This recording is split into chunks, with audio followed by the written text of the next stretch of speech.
कल हम आपको ऐसे स्टोरी के बारे में बताने जा रहे हैं जो आपको काफ़ी इमोशनल करेगी। आजकल के स्टूडेंट का सपना बन चुका सरकारी नौकरी। कभी मेरा सपना हुआ करता था घर से निकलकर यूं शहर दिल्ली मुखर्जी नगर किराए की मकान की तरफ। कमरे में प्रवेश करते ही चेहरे में मुस्कान तो थी, पर दिमाग में यूपीएससी चल रहा था। यूपीएससी पास कर माँ बाप का सपना पूरा करना, पर 18 साल के ऊपर होते होते कठिन वक्त एवं हालात काफ़ी ख़राब हो गए। अब मेहनत और लगन से पढ़ना भी मेरा काम था। अब वैकेंसी कब आएगी कुछ पता नहीं। वहाँ माँ भी नहीं थी, पर वहाँ छोटे छोटे बच्चे थे। बच्चों को देखकर घर का माहौल याद आ जाता था।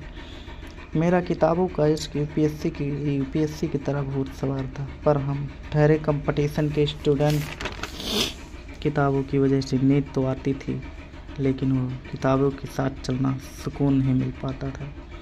दिल में हल करते हुए सवाल सपनों में हल हो जाया करते थे। रात में सोते हुए जाग कर पढ़ते ताकि कोई पढ़ रहा होगा। कभी पड़ोस के बच्चे के साथ खेल लेते थे, कभी आंटी के साथ बात यूं ही कर लेते थे। अब यूपीएससी का यूं ही ख्वाब था। बीएड किया था, अब टेट सुपर टेट पास करने का भी नंबर आ गया। मानवीय इच्छाओं का कोई अंत नहीं होता। कठिन परिश्रम का कोई विकल्प नहीं होता। आपके चाहने में कभी कमी हो नहीं सकती, पर तेरी लिखावट में किए गए ऊपर वाले। हम आपको ऐसे स्टोरी के बारे में बताने जा रहे हैं जो आपको काफ़ी इमोशनल करेगी।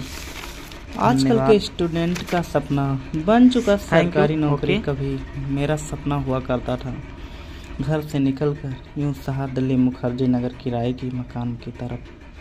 कमरे में प्रवेश करते ही चेहरे में मुस्कान तो थी, पर दिमाग में यूपीएससी चल रहा था।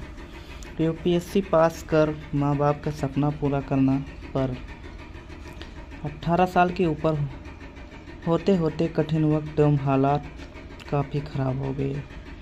अब मेहनत और लगन से पढ़ना भी मेरा काम था। अब वैकेंसी कब आएगी कुछ पता नहीं। वहाँ माँ भी नहीं थी, पर वहाँ छोटे छोटे बच्चे थे। बच्चों को देखकर घर का माहौल याद आ जाता था। मेरा किताबों का इश्क यूपीएससी की तरह भूत सवार था, पर हम ठहरे कंपटीशन के स्टूडेंट। किताबों की वजह से नींद तो आती थी, लेकिन वो किताबों के साथ चलना सुकून नहीं मिल पाता था। दिल में हल करते हुए सवाल सपनों में हल हो जाया करते थे।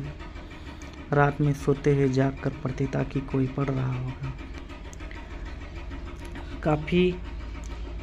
कभी पड़ोस के बच्चे के साथ खेल लेते थे, कभी आंटी के साथ बात यूं ही कर लेते थे। अब यूपीएससी का यूं ही ख्वाब था। बीएड किया था, अब टेट सुपर टेट पास करने का भी नंबर आ गया। मानवीय इच्छाओं का कोई अंत नहीं होता। कठिन परिश्रम का कोई विकल्प नहीं होता। आपके चाहने में कभी कमी हो नहीं सकती, पर तेरी लिखावट में किए गए ऊपर वाले की लिखावट में कुछ कभी भी कमी नहीं होता। धन्यवाद। Thank you. ओके।